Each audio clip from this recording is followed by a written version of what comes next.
அனைவருக்கும் வணக்கம். வாசிப்பவர் உங்கள் ஸ்ரீமதி செல்லம்மாள். எழுத்தாளர் எஸ். ராமகிருஷ்ணன் அவர்கள் எழுதிய உப பாண்டவம் நூலை தொடர்ந்து கொண்டிருக்கிறோம். இப்பகுதியில் கதையின் அத்தியாயம் விராட தேசம் பகுதி 2 தொடர்கிறோம். தப்பிச் சென்று வாழும் நகரில் பெண்கள் ஆண்களை விடவும் தன் உணர்ச்சி அதிகம் கொண்டிருக்கிறார்கள். அவர்கள் தங்களை முற்றாக மறைத்து கொண்டிருக்கிறார்கள். ஆனாலும் பாதுகாப்பின்மையின் பயம் மெல்ல அவர்களை சுற்றி கொண்டே இருக்கிறது. ஒவ்வொரு அசைவிலும் அவர்களும் தங்களை ஏதாவது கண்கள் கவனித்து கொண்டிருப்பதை அறிந்து விடுகிறார்கள்.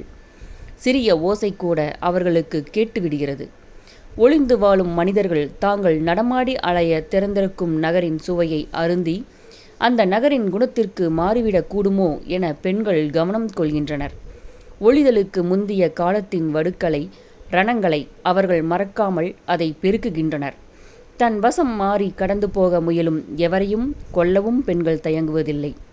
பாலும் ருசியான உணவும் பழகி திரிய பசுமையான இடங்களும் பகடை ஆட்டமும் பாண்டவர்கள் 5 விராட தேசத்தின் மனிதர்களாக உருமாற்ற நினைக்கும் ஒவ்வொரு துளியிலும் பாஞ்சாலி தன் தீராத வன்மத்தின் வெறுப்பை அவர்கள் மீது பாய்ச்சி இழந்த கோபத்தை மீட்டெடுக்க செய்கிறாள். தன்னை சுற்றி வதைக்கும் எந்த ஆணின் இரத்தத்தையும் பருக அவள் துடித்து கொண்டே இருக்கிறாள். தங்கள் வேதனையை மறந்து பாலின் ருசியில் சுவை மாறிட முயலும் 5 பாஞ்சாலியின் செயல்கள் விழிப்புற செய்கின்றன. சைரந்திரியான பாஞ்சாலியின் கண்களில் முன் எப்போதையும் விட ரௌத்ரம் தீவிரமாகி வருவதை பீமன் அறிந்து கொள்கிறான். சுதந்திரமான காற்று பரந்த விராட தேசத்தில் அவள் மட்டும் சதா கொதிநிலையில் தன்னை வருத்தி கொண்டே இருப்பதை காண்கிறான். சைரந்திரி நகரில் என்னதான் காண்கிறாள்? அவள் இந்த நகரின் மென்மை யாவற்றையும் சுபாவம் மாற்றிவிடும் என்பதை வந்த சில நாட்களிலேயே அறிந்து கொண்டு விட்டாள்.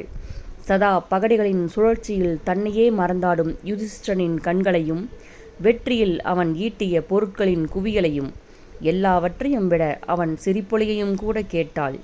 பிரகன்னலை விராட குமாரிக்கு நடனம் கற்றுத்தரும் சலங்கையோசை எப்போதும் அவளுக்கு தாங்க முடியாததாக இருந்தது. திரௌபதி தான் விழுத்து கொண்டே இருக்க வேண்டுமென்கிறாள். பாண்டவர்கள் தங்கள் முந்தைய நாட்களை மறந்து மெல்ல சுபாவம் மாறி திரிந்து கொண்டிருக்கிறார்கள். சுபாவம் கலைந்துவிட்டால் பின்பு அவர்கள் ஒருபோதும் மூர்க்கம் கொள்ள முடியாது என்ற நிஜம் அவளை வன்மையாக்குகிறது. அவள் தன்னை சுற்றி அலையும் கீசகனை கொண்டு அவன் உயிர்கொலையை யாசிப்பதன் மூலம் பீம சுபாவம் வெளித்தெழவே முனைகிறாள். கீசகனை கொன்ற பீமன் அந்த குருதியை தன் உதடுகளால் ருசிக்கும் திரௌபதியை பார்த்து கொண்டே இருக்கிறான். பாஞ்சாலியின் உதடுகள் ஒரு மிருகத்தைப் போல அந்த மனிதனின் குருதியை ருசிப்பதை கண்டவனாயிருந்தான். அவனுக்கு இந்த சைரந்திரியை பிடித்திருந்தது. சைரந்திரியை தான் வனத்தில் சந்தித்த இடும்பியின் தோற்றம் போலவே கண்டான். பாஞ்சாலி இடும்பியைப் போல குருதியின் தீட்டுப்படிந்த உதடுடன் நடந்து செல்வதை காண்பது பீமனுக்கு பிரீத்தி தருவதாக இருந்தது. அந்த காட்சியின் வன்மம் அவனை தூண்டியது. அவன் விழித்து கொண்டு விட்டான். விராட தேசம் போல் ஒரு நகரம் எப்போதும் ஒளிந்து வாழ்பவர்களுக்காக திறந்தே இருந்தது. இந்த நகரின் சுபாவத்தினை தனதாக்கிக் கொள்கின்றனர். நகரத்தின் உடலில் சுற்றி அலைந்து வெளியேறுபவர்கள் இந்த வாசனையை எப்போதாவது நினைவுபடுத்திக் கொள்கின்றனர். நெடிய சாலைகளில் மேய்ச்சலுக்கு செல்லும் பசுக்களையும் ஓட்டி செல்லும் மேய்ப்பாளர்களையும் கடந்து செல்லும் காற்று விராட தேசத்து பால் ருசியை தன்னுள் ஏந்திக் கொண்டே செல்கிறது. இந்த ருசிப்பேறிய நகரம் நிகழ்வுகளை மென்மையாக்கிக் கொண்டே இருக்கிறது.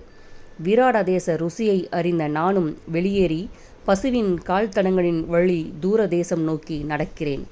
இப்பகுதி இத்துடன் நிறைவடைகிறது. அடுத்த பகுதியில் கதையின் அத்தியாயம் பாஞ்சாலம் தொடர்கிறோம். ஸ்ரீமதி செல்லம்மாள் தொடர்வாள். நன்றி, வணக்கம்.